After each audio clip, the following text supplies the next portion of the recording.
Olá, a Polícia Civil investiga possível ataque a uma escola no oeste do estado. Tem ainda a Federação das Indústrias, que divulga o balanço de 2023 e as projeções para o próximo ano. E hoje no SC Acontece, a gente vai discutir o salário educação, um repasse federal que será reduzido para Santa Catarina. Essas e outras informações você acompanha a partir de agora, ao vivo no SC Acontece.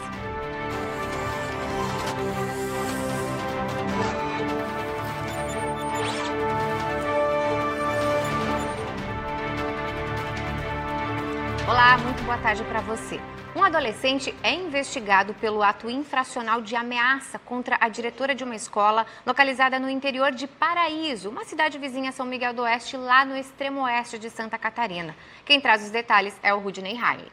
O adolescente é ex-aluno da escola e teria ameaçado a diretora depois que ela denunciou um outro ato infracional dele. A Polícia Civil, que investiga o caso, confirmou que pelo menos 3 alunas foram encaminhadas para a delegacia para prestar esclarecimento. Uma delas, inclusive, mantinha contato com o adolescente através do WhatsApp. Uma dessas adolescentes estava conversando através do WhatsApp com um ex-aluno da escola, que também é adolescente, e ele teria encaminhado uma mensagem dizendo que viria pegar a velha na escola. E aí essa mensagem foi repassada no sentido de que os outros colegas não fossem à escola porque haveria um ataque na escola. Então, a proporção dessas mensagens, elas tomaram uma situação bem difícil no ambiente escolar. Então, foi feito o registro da ocorrência na delegacia, foi instaurado o procedimento de ato infracional, visando apurar toda essa situação. O assunto ganhou repercussão na região com boatos de um possível ataque à escola e a uma creche do município. Mas, segundo a delegada, nada foi confirmado ainda. E esse adolescente que teria proferido essa ameaça sem o nome específico de vítima, ele também não está residindo no estado de Santa Catarina, está morando em outro estado próximo. E aí também a intenção é fazer a oitiva desse adolescente, conforme a gente conseguir conversar com ele, e encaminhar o procedimento do ato infracional análogo ao crime de ameaça específico, então, contra a diretora que sentiu-se ameaçada. A Polícia Civil ainda deve ouvir outras testemunhas para esclarecer os fatos. Do oeste de Santa Catarina, Rudney Riley. A Federação das Indústrias do Estado de Santa Catarina, a Fiesc, divulgou nesta quarta-feira um balanço econômico anual da entidade e as projeções para 2024. Entre os principais desafios para a indústria catarinense estão a política econômica brasileira com alta nos gastos públicos. O aumento dos gastos públicos e a falta de um compromisso efetivo com a meta fiscal preocupam a Fiesc. O assunto ganhou destaque no balanço anual divulgado pela entidade nesta quarta-feira em Florianópolis. O custo do Brasil é muito elevado, então nós somos defensores aí da desoneração da folha. Acho que isso é uma medida importante e inteligente para manter a atividade econômica bastante dinâmica. Então, a retirada dessa desoneração da folha, ela é prejudicial para a economia brasileira. No cenário econômico, o ano de 2023 foi positivo para Santa Catarina. O estado aumentou a participação no PIB brasileiro e tem uma das menores taxas de desemprego do país. Mas para o próximo ano, os desafios são muitos. A política econômica brasileira e o cenário geopolítico, com 2 guerras simultâneas.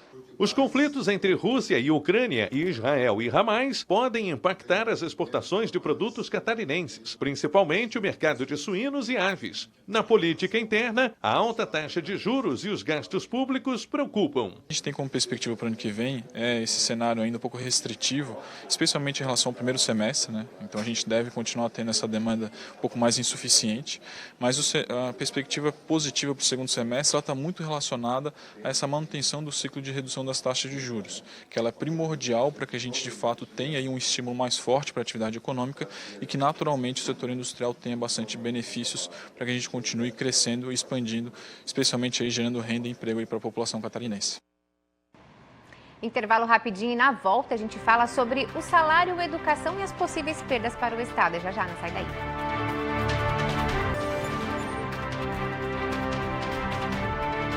Olha, na segunda-feira exibimos a reportagem sobre a redução no salário educação para Santa Catarina por conta da mudança na forma de distribuição, que foi aprovado pelo STF lá em 2022 e passa a valer no ano que vem.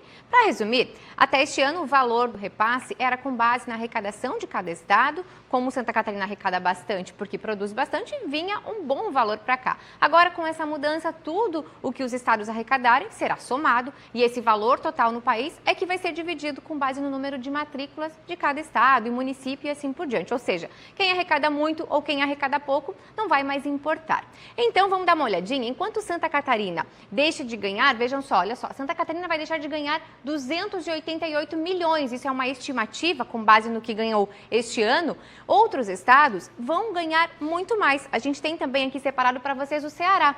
O Ceará deve ganhar no ano que vem 862 milhões, 460 milhões a mais do que ganhou nesse ano, que já foi na casa de 402 milhões. E aí, nós lançamos uma enquete nas redes sociais para saber o que a população acha disso. Vamos dar uma olhadinha no resultado? A gente tem também um resultado que foi colocado nas redes sociais aqui da TV BV oficial. Olha só, na enquete a pergunta era: você concorda com a mudança que reduzirá o valor do salário educação para Santa Catarina? 100% disse que não concorda. E bem, a gente vem discutindo e debatendo esse assunto porque faz parte do nosso dia a dia, da nossa rotina. E os secretários municipais de educação e prefeitos estão bastante preocupados com essa situação. E a gente quer entender melhor, claro, de que forma que isso pode ser feito para reduzir ainda mais os impactos aí para as crianças, que são quem, na verdade, no final das contas, acabam perdendo. Por isso a gente conversa agora com o Plauto Mendes, que já está aqui conosco. Ele que já foi secretário de Educação, já lidou com esses valores e que agora acaba assessorando outros municípios também para ter uma boa gestão pública do valor para a educação. Boa tarde, Plauto. Boa tarde, Graça. Muito bem-vindo. Boa tarde. Eu já começo te perguntando, como a gente pode fazer e quais os impactos que isso gera, a falta desse valor, né? São quase 300 milhões de reais a menos para o ano que vem, essa é a estimativa. Essa é a estimativa. Nós, enquanto UNDIME, né, União dos Dirigentes Municipais de Educação, nós entendemos que é uma medida constitucional e tem que ser respeitada. O Supremo foi provocado e ele tomou a decisão correta em relação a essa distribuição desse recurso. O que nós defendemos, Grazi, é uma transição. A gente faz um exemplo da dona de casa. Você tem um orçamento e você conta com ele, imagine de uma forma abrupta você não contar mais com ele. Eu vou exemplificar, não vou falar nem do município, eu vou falar da rede estadual de Santa Catarina. Nós estamos fazendo um cálculo, o estado de Santa Catarina, nesse recurso do salário de educação, ele detém o valor de 375 milhões, ele vai ser desonerado em aproximadamente 130 milhões, o que significa que ele investe somente em alimentação escolar com esse recurso 280 milhões, o que significa o quê? Que ele vai ter que retirar de outros programas, e quando a gente fala em programas, a gente também tem que atentar à Constituição, que o artigo 211, ele menciona claramente a garantia de qualidade na educação. Então, a perda desse recurso, esses 35 milhões que o Estado de Santa Catarina vai ter que buscar de outras fontes, significa menos investimentos nos programas suplementares, seja de transporte escolar, de alimentação, de formação escolar. Então, eu vou um exemplo palpável, outro exemplo palpável.